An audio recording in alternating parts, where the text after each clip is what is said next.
दोस्तों, भानगढ़ किले की दीवारों को देखकर ऐसा लगता है जैसे वक्त यहाँ रुक सा गया हो। भानगढ़ एक खुशहाल शहर था और वहाँ की राजकुमारी रत्नावती अपनी बेमिसाल खूबसूरती के लिए पूरे राजपूताना में मशहूर थी। सिंघिया एक कोई मामूली इंसान नहीं था, बल्कि वो काले जादू का सबसे महान तांत्रिक था। इसके थोड़े ही वक्त बाद भानगढ़ और अजबगढ़ के बीच एक भयंकर युद्ध हुआ, जिसमें रानी रत्नावती के साथ साथ वहाँ के जितने भी लोग थे वो सब मारे गए। लेकिन अजीब बात यह है कि उनकी लाशें तो मिली, लेकिन उनकी आत्माओं को आज तक शांति नहीं मिली।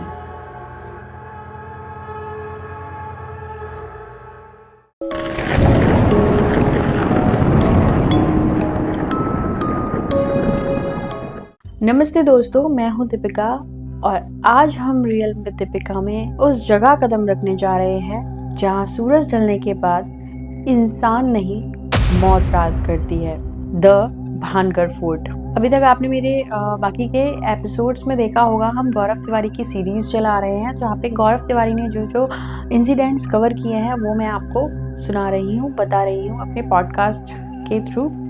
आज उसी सीरीज में मैं एक और पार्ट लेकर आई हूँ, गौरव तिवारी की investigation the haunted fort of Rajasthan, the Bhangarh fort.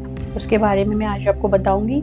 इससे पहले अगर आप मेरी स्टोरीज लाइक कर रहे हैं, आपको पसंद आ रही है, तो प्लीज़ मेरे चैनल को सब्सक्राइब करें, बेल नोटिफिकेशन को ऑन करें और इस वीडियो में लास्ट तक मेरे साथ बने रहें।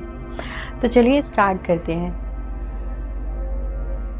राजस्थान के अलवर पहाड़ों में बसा ये किला इंडिया की सबसे ज्यादा हॉन्टेड जगहों में से एक माना जाता है। ASI archaeological survey of India ने यहाँ बोर्ड लगाया है कि शाम ढलने के बाद यहाँ आना सख्त मना है। लेकिन क्यों? दोस्तों, भानगढ़ किले की दीवारों को देखकर ऐसा लगता है जैसे वक्त यहाँ रुक सा गया हो, लेकिन इस वीरानी के पीछे एक ऐसा इतिहास छुपा है जो खून और काले जादू से लिखा गया था। बात है 16th सेंचुरी की। भानगढ़ एक खुशहाल शहर था और वहाँ की राजकुमारी रत्नावती अपनी बेमिसाल खूबसूरती के लिए पूरे राजपूताना में मशहूर थी। कहते हैं उनकी चमक ऐसी थी कि बड़े बड़े राजा भी उनसे शादी करने के, उनसे विवाह करने के सपने देखते थे। लेकिन इसी शहर में एक और शख्स रहता था, सिंघिया। सिंघिया एक कोई मामूली इंसान नहीं था, बल्कि वो काले जादू का सबसे महान तांत्रिक था। तांत्रिक सिंघिया रानी रत्नावती की खूबसूरती को देखकर दीवाना हो गया। वो उनसे शादी करना चाहता था, पर वो जानता था कि ये मुमकिन नहीं है कि रानी और एक तांत्रिक का विवाह हो जाए। इसलिए उसने एक ऐसी चाल चली, उसने सहारा लिया इस टाइम वशीकरण का, काले जादू का। एक दिन रानी की दासी बाजार में जब रानी रत्नावती के लिए तेल लेने गई थी, जो बालों में डालते हैं, सुगंधित तेल लेने गई थी, तो सिंघिया ने उस तेल पर अपना काला जादू कर दिया और उसका वशीकरण कभी खाली नहीं जाता था। वो सोच रहा था कि ये तेल जैसे ही रानी लगाएगी तो मेरे वश में हो जाएगी और वो मेरे पास भागी भागी चली आएगी। लेकिन किस्मत को कुछ और ही मंजूर था।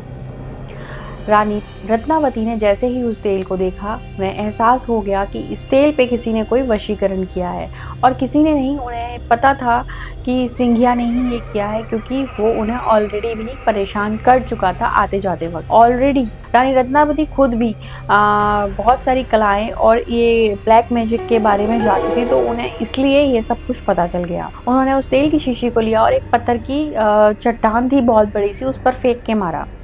जैसे ही उन्होंने उस तेल की शीशी को उस चट्टान पे मारा, क्योंकि उस पे ऑलरेडी वशीकरण किया हुआ था, तो वो जो चट्टान थी वो वहाँ से फिसलने लगी और तांत्रिक सिंघिया उसके नीचे आके वहीं के वहीं मर गया। फिर क्या था? आपको लगता है कहानी यहीं खत्म हो गई? जाते जाते उस तांत्रिक सिंघिया ने उस पूरे भानगढ़ किले को एक अभिशाप दिया कि मैं तो मर रहा हूँ, पर इस किले में कोई भी जिंदा नहीं रहेगा। जो मरेगा उसकी रूह यहाँ हमेशा के लिए कैद हो जाएगी और भटकती रहेगी, उन्हें कभी मुक्ति नहीं मिलेगी। इसके थोड़े ही वक्त बाद भानगढ़ और अजबगढ़ के बीच एक भयंकर युद्ध हुआ, जिसमें रानी रत्नावती के साथ साथ वहाँ के जितने भी लोग थे वो सब मारे गए। लेकिन अजीब बात यह है कि उनकी लाशें तो मिली, लेकिन उनकी आत्माओं को आज तक शांति नहीं मिली। आज भी भानगढ़ के लोग कहते हैं कि रात के अंधेरे में वहाँ की मार्केट्स फिर से सजती हैं, रानी के महल से रोने की आवाजें आती हैं, और कोई है जो किले की दीवारों पर आज भी पहरा देता है। एएसआई ने जो बोर्ड लगाया है कि सूरज ढलने के बाद यहाँ पे कोई नहीं आएगा, यहाँ आना वर्जित है, वो सिर्फ एक कानून नहीं, वो एक चेतावनी है कि अंधेरे होने पर भानगढ़ जिंदा हो जाता है। हमने भानगढ़ का इतिहास तो जान लिया, पर अब मैं बात करने जा रही हूँ उस रात की जब इंडियन पैरानॉर्मल सोसाइटी के फाउंडर मिस्टर गौरव तिवारी ने इस किले की दीवारों को ललकारा था। इनकी पूरी इन्वेस्टिगेशन आप इंडियन पैरानॉर्मल सोसाइटी के यूट्यूब चैनल पर भी देख सकते हैं, और बाकी न्यूज़ चैनल्स ने भी इसको कवर किया था, तो आप उसे भी देख सकते हैं। मैं पूरी ही उस पे बेस आपको ये कहानी सुनाने वाली हूँ। दिसंबर 2012 की वो शाम थी। सूरज ढल रहा था और भानगढ़ के दरवाजे आम लोगों के लिए बंद हो रहे थे, लेकिन गौरव के लिए असली खेल अब शुरू होने वाला था। उनके साथ एक एएसआई ऑफिसर भी था जिसने उन्हें किले के अंदर जाने में मदद की। गौरव किले के अंदर बढ़ रहे थे। उन्होंने देखा कि सारे विजिटर्स बाहर निकल रहे हैं, क्योंकि सूरज ढलने के बाद यहाँ कोई नहीं रुक सकता। गौरव की जो वीडियो यूट्यूब पर डली है उसमें उन्होंने कहा है, गौरव बोलते हैं, it's a beautiful evening but the decline of Bhangarh is visible in every stone.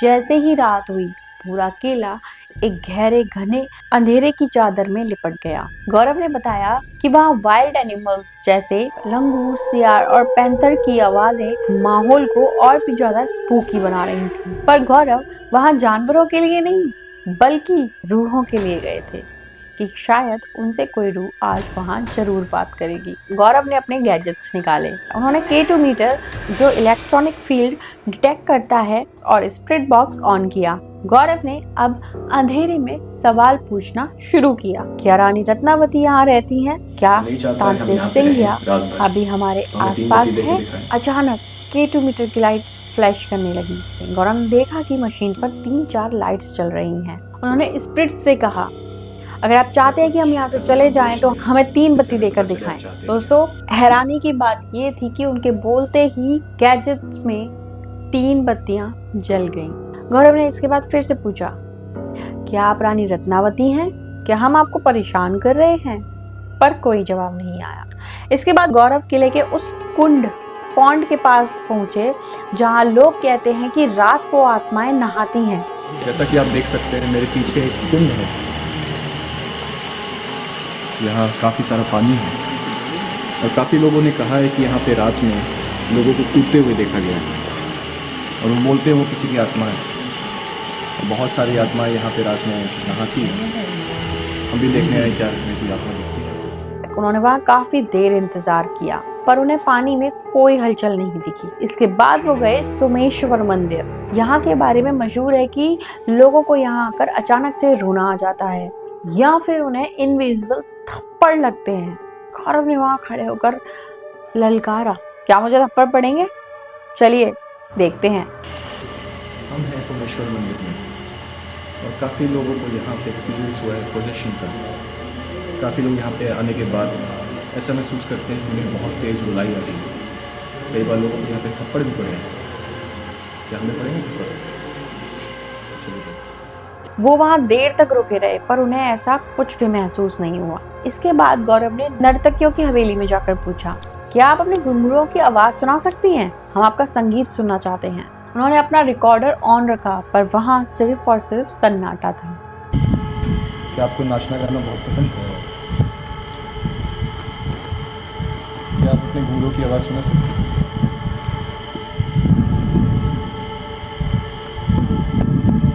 हम चाहते हैं आपके घुंघरूओं की आवाज़ सुनना, जो काफ़ी लोगों को बहुत पसंद है।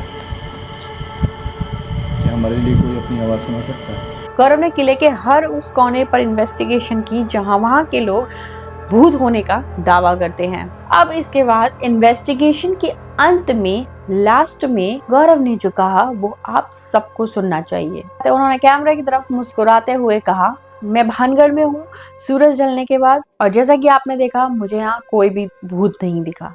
गौरव ने साफ किया कि भानगढ़ में डर सिर्फ लोगों के साइकोलॉजी और वहाँ के वाइल्ड एनिमल्स की आवाजों में है। उन्होंने अपनी इन्वेस्टिगेशन में कहा है कि यहाँ पैंथर और लंगूर तो मिलेंगे पर यहाँ पे कोई भूत नहीं है। गौरव का ये साइंटिफिक नजरिया ही उन्हें सबसे अलग बनाता था।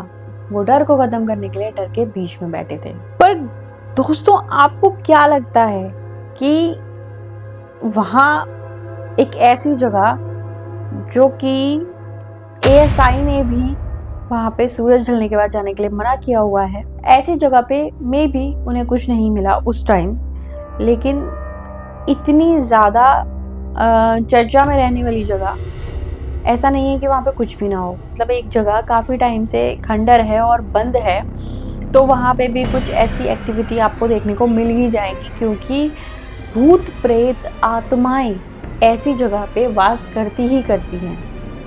मैं नहीं कहती हो सकता है वहाँ पे रानी रत्नावती की आत्मा ना हो, बाकी उन लोगों की ना हो, कुछ और हो सकता है, कुछ भी हो सकता है। तो मेरा मत ये है कि वहाँ जाके उन आत्माओं को ललकारना, वहाँ खड़े होके स्पेशली ऐसे बोलना कि यहाँ कोई भूत नहीं है, शायद यही उनकी सबसे बड़ी गलती रही होगी और शायद इसी वजह से वो आज हमारे बीच में नहीं है। ये मेरा मत है, हो सकता है मैं गलत हूँ, हो सकता है वो सही हूँ, लेकिन मुझे लगता है कि कभी भी ऐसी जगहों पे जाके हमें इन भूत प्रेत और आत्माओं को चैलेंज नहीं देना चाहिए। हो सकता है वहाँ से कोई आत्मा उनके पीछे लग गई हो। आज तक गौरव तिवारी की मिस्ट्री बनी हुई है, नहीं पता कि उनके पीछे कौन सी रूह कहाँ से लग गई थी। क्या उस फ्लोरिडा वाली PG से, जिसकी वीडियो मैं बना चुकी हूँ और आप देख चुके हैं, नहीं देखी है तो आप जाके देख सकते हैं, या फिर कुलधारा गांव से, वहाँ की वीडियो भी मैं गौरव तिवारी की पूरी इन्वेस्टिगेशन प्लस उसका इतिहास मैं अपलोड कर चुकी हूँ। अगर आप लोगों ने नहीं देखा है तो वो भी आप जाके देख सकते हैं। तो बात अभी भी यही है, बहुत सारे लोग बोलते हैं कि जनकपुरी का जो लास्ट केस था वो उनकी डेथ का रीज़न था। वहाँ पे मल्टीपल स्पिरिट्स थी, जो उसमें से बोला जाता है कि एक स्पिरिट उनके पीछे लग गई थी। आई डोंट नो कि क्या हुआ था, जो भी हुआ था, लेकिन हमने अपना एक जेम गवा दिया। मैं ऐसे ही अच्छे अच्छे एपिसोड्स आपके लिए लाती रहूँगी गौरव तिवारी के। इसके अलावा भी मैं अपनी आगे आने वाली सीरीज़ में बहुत कुछ इंटरेस्टिंग लाने वाली हूँ। मेरे साथ बने रहें मेरे इस सफ़र में और मुझे अपना सपोर्ट दिखाते रहें। आपके सपोर्ट से ही मैं आगे बढ़ सकती हूँ और आई एम वेरी थैंकफुल जो लोग भी मुझे देखते हैं उनको। और stay tuned with me guys. मिलते हैं नेक्स्ट एपिसोड में, तब तक के लिए गुड बाय।